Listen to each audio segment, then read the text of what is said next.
के इस सीरीज में आपके लिए लेकर आई हूँ मैं छोटी सी आध्यात्मिक कहानी। तो सुनिए। रात का समय था। माया पूरे दिन की थकान के बाद बिस्तर पर लेटी थी, पर उसके मन में एक अजीब सी चिंता थी। वह काम, परिवार और जिम्मेदारियों के बीच खुद को कहीं खोती जा रही थी। वह मन ही मन बोली, हे भगवान, मुझे रास्ता दिखाओ, मैं थक गई हूँ। थोड़ी ही देर में उसी थकान के कारण उसकी आँख लग गई और तभी उसका वह भावपूर्ण सपना शुरू हुआ जिसका मैं इस कहानी में जिक्र करने जा रही हूँ। माया का यह सपना आपके लिए एक नई राह दिखा सकता है। तो इस रोशनी भरी राह पर मेरे साथ चलने के लिए आप सब तैयार हो जाइए और आगे सुनते हैं माया का सपना।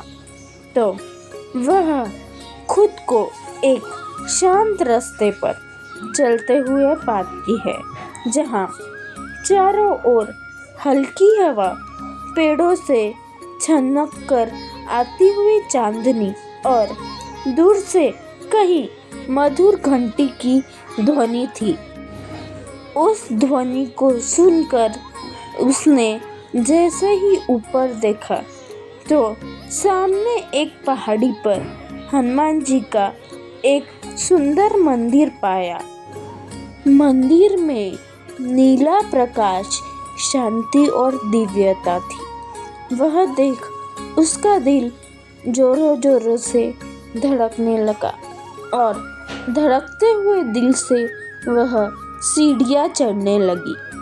उसके हर कदम के साथ उसके मन का बोझ हल्का होता जा रहा था।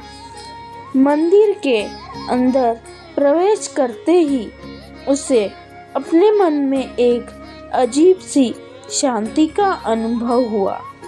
वह हनुमान जी की मूर्ति उसे इतनी जीवंत लग रही थी जैसे वह तुरंत बोल देंगी, डर मत, मैं हूँ। माया की आंखें उस मूर्ति को देखकर भर आई। वह उस मूर्ति के समक्ष अपने दोनों हाथ जोड़कर बोली, प्रभु, मेरी परेशानियाँ कहाँ जाएगी? और उसे मौन ही मौन में जैसे उत्तर मिल गया हो, और उत्तर यह था कि पुत्री, डर मत, विश्वास रख। तभी उतने में वहाँ एक पुजारी आए और बोले, ले बेटा, प्रसाद ले। जैसे ही माया ने प्रसाद लेने के लिए अपना हाथ आगे बढ़ाया तो उसके हाथ में एक बिस्किट का छोटा सा पैकेट रख दिया गया। उस बिस्किट के पैकेट को देख माया थोड़ी हैरान हो गई और बोली, ये क्या, प्रसाद, और प्रसाद में बिस्किट? माया के यह शब्द सुन पुजारी जी धीरे से मुस्कुराए और फिर गंभीर स्वर में बोले, बेटा, भगवान के लिए भावना बड़ी होती है, वस्तु नहीं।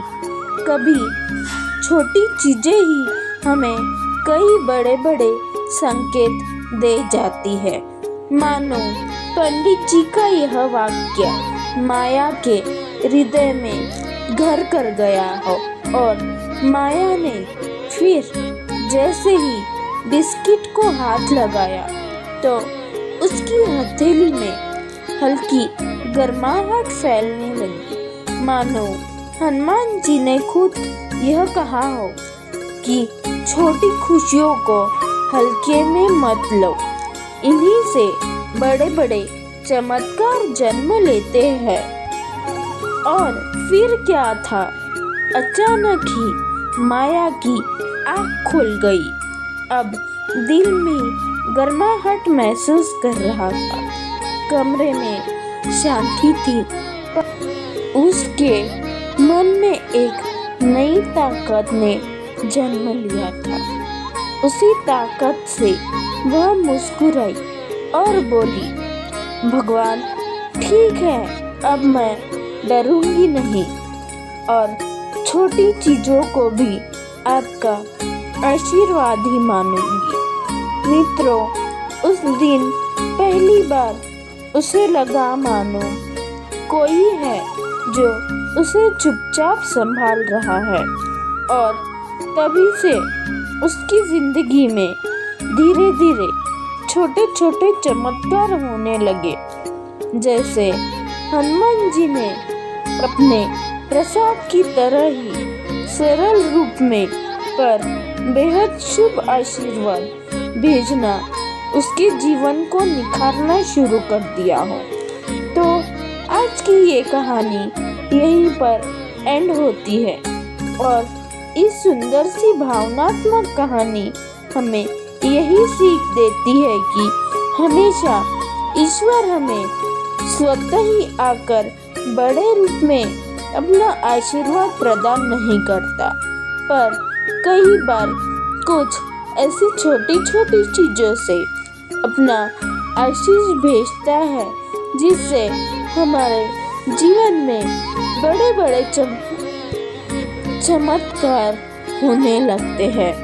तो मित्रों, अपना विश्वास ईश्वर से कभी डगमगाइएगा मत, और अपने जीवन में प्रगति की नई रोशनी का नया अनुभव रोज अलग अलग भावों से करिए। इसी के साथ अब मिलते हैं कल कुछ ऐसे ही रोचक तथ्यों और कहानियों के साथ। तब तक के लिए गुड बाय, जय श्री कृष्ण, राधे राधे, टेक केयर।